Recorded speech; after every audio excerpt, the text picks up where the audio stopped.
So your contractor tells you the only way to repair your wall or build your addition is to access your neighbor's property. Can you just walk over there and start working? Absolutely not. In New York, entering your neighbor's land without permission is trespassing, even if it's just for a few hours. The first step is always to ask. Many neighbors will grant you a license agreement that spells out when you can enter, what protections you'll provide, and whether you'll compensate them for the inconvenience. Get that agreement in writing every time.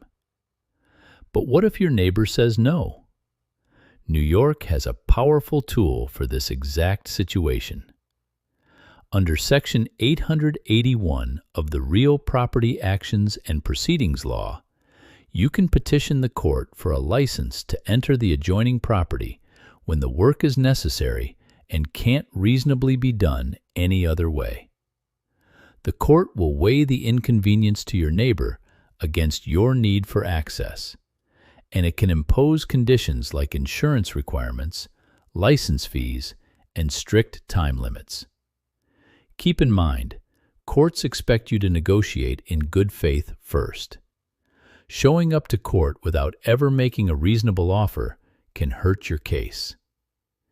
If you need access to a neighboring property for your project, call our office before you break ground, not after.